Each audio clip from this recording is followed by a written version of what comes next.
suppression of desire, can be compared generally to the compression of a spring. The spring increases its latent energy by being compressed, and eventually, when it escapes the compression stage, it responds powerfully. When desires are suppressed, they gain in strength and eventually burst forth with tremendous intensity. Spiritual practitioners frequently make the mistake of confusing suppression for rejection of desire, and in so doing, they do not eliminate desire, but actually intensify it. This can have its expression in forms of violence directed at oneself or others, in narrow-minded moral judgments rendered on others, and in various forms of fanaticism. The Holy Inquisition is an example of an attempt by religion to suppress desire through the misguided development of moral codes and self-created judges who were given societal power to enforce that code. The terror that was unleashed and the corruption that occurred among the powerful provide examples of the type of results that stem from suppression of desire. Rejection of desire, on the other hand, is based on a refocusing and retuning of the being and its receptivity, such that the focus is no longer on the desire, but on the higher purpose and calling that is moving the individual beyond desire.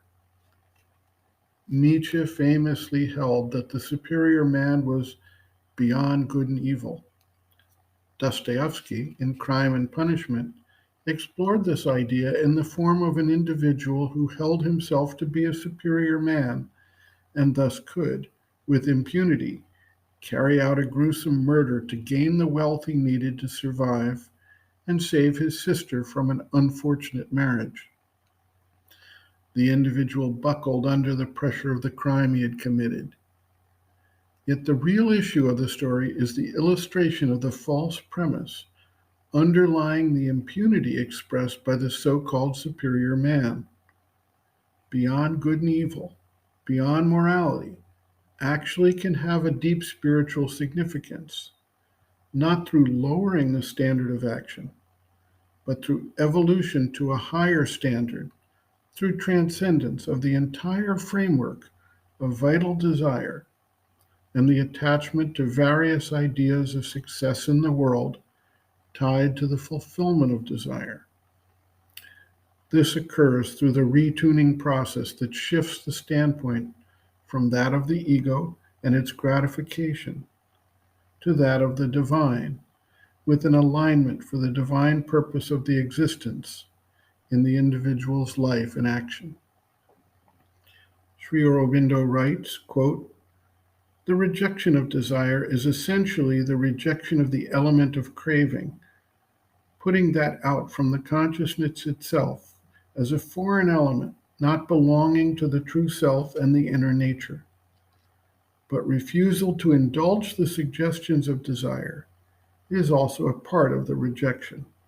To abstain from the action suggested, if it is not the right action, must be included in the yogic discipline. It is only when this is done in the wrong way, by a mental ascetic principle or a hard moral rule, that it can be called suppression. The difference between suppression and an inward essential rejection is the difference between mental or moral control and a spiritual purification. Your theory is a mistaken one. The free expression of a passion may relieve the vital for a time, but at the same time it gives it a right to return always. It is not reduced at all. Suppression with inner indulgence in subtle forms is not a cure, but expression in outer indulgence is still less a cure. It is perfectly possible to go on without manifestation if one is resolute to arrive at a complete control, the control being not a mere suppression, but an inner and outer rejection.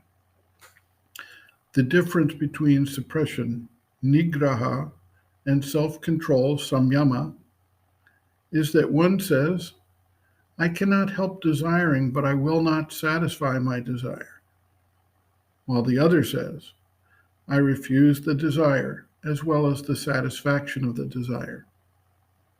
End quote.